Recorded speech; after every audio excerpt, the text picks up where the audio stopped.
Hello, this is Tushar Govil and welcome to my YouTube channel Accessibility Talk. In today's episode, we will talk about ARIA. What is ARIA? So we'll learn more about this today. ARIA stands for Accessible Rich Internet Applications. It is created by W3C, aka World Wide Web Consortium, under its WAI initiative, which is Web Accessibility Initiative. Here are the two links on this slide that you can use to access those websites. So in this chart on the left, you can see W3C, which created WAI, their initiative, and under that initiative, WCAG, ATAG, UAG, and ARIA are their parts. So ARIA is one of the initiative under WAI umbrella. ARIA stands for Accessible Rich Internet Applications, as we know. What is it? It is a suite of attributes that can be added to HTML elements to provide more information about their purpose and content for assistive technologies like screen readers, voice recognizers. ARIA helps to make content more accessible to people with disabilities, such as those who are blind, visually impaired, or have motor impairments. By providing additional context and structure, ARIA can help these users navigate and understand web content more easily. Now we'll see what are the benefits of ARIA. Overall, there are four major benefits that we can say: improved accessibility, number two, better search engine optimization or SEO, and number three, enhanced user experience for everyone and increased inclusivity. Now we will see some details about each of these benefits. Improved accessibility, that is enhanced user experience. ARIA provides additional context and information about web content, making it easier for users with disabilities to understand and navigate. Better search engine optimization. ARIA can help search engines understand the structure and the content of the web page, potentially improving its ranking in search results. Number three, enhanced user experience for everyone.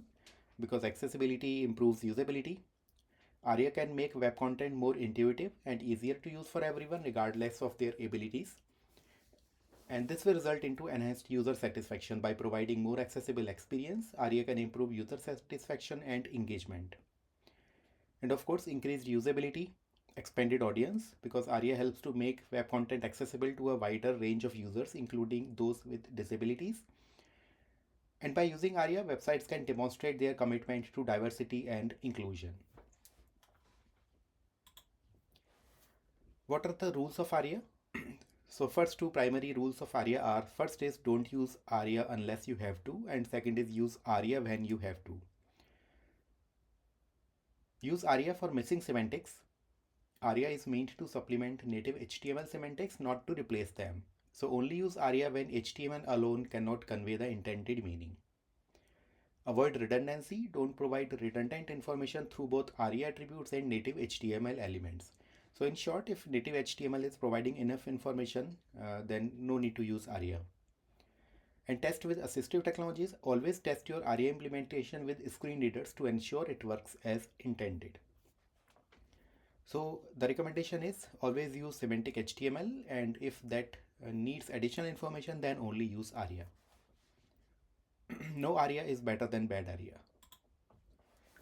Common ARIA attributes. Now in the slide we will see some common ARIA attributes that mostly use in our HTML document. Role. First ARIA attribute is role. It defines the general role of an element, for example button, list box, tab panel, etc. Use a correct role for element's purpose. Second, ARIA label and ARIA labeled by provides a label for an element that is not visible to users. So use ARIA label when there is no visible text label for an element, and use ARIA labeled by to point to a visible label for an element. So ARIA label by always use an ID attributes that can use an ID of a particular element to work as a visible label or a screen reader label for an element. ARIA described by points to an element that provides additional information about the current element. Use ARIA described by to point to additional information about an element. As the name suggests, that if you want to, apart from the ARIA label or labeled by, you want to provide additional description regarding an element, then you can use this attribute. Fourth one, ARIA hidden. As name suggests, it hides an element from assistive technologies such as screen readers. So element will still be visible to the visual users, but it will be hidden from the assistive technologies, like the screen reader will not read it or the focus will not go there. Use ARIA hidden equal to true to hide an element from assistive technologies. So it will be ignored when you navigate using the screen reader. Now we will take a bit about accessible name calculation. Uh, that means if you have used multiple attributes to give a name or label to an element, then what will be read ultimately by the screen reader. So there is an algorithm as we can see in this slide. First is ARIA labeled by. If there is an ARIA labeled by attributes, the text it refers to will override all other name and the label methods. So first priority will be given to ARIA labeled by if ARIA labeled by or other attributes also exist for an element. Second priority is ARIA label. If there is no ARIA labeled by, then ARIA label text string will override everything else. Note that the ARIA label text is invisible and only able to assistive technology users. Third, the native HTML text of an element or native label or alternative text for images. If there is no ARIA labeled by or ARIA label, the native text of an element will be used.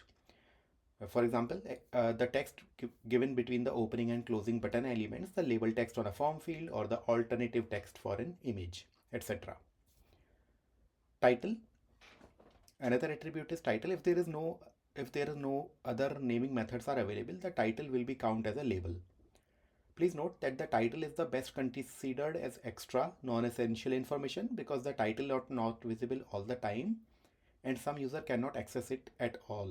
For example, in browsers, they show the title text only on the mouse over. It is like a tooltip that will appear on the keyboard focus or the mouse over, so it is not always visible. So it is not suggested to use the title attribute to give the accessible name, the primary accessible name for an element. It is always used as a extra information that you want to provide for an element. So please note that always plan to use the native HTML methods of labeling first. Only use ARIA labeled by or ARIA label if there is no other method works well in the context at hand. So that was all I wanted to share quickly in this slide or presentation today. Let me know in the comment section what other topics you want to cover and I will try to include them in the upcoming videos. And let me know in the comments if you like or what did you like or if you did not like anything or something in the video. See you in the next video. Till then, thank you and goodbye.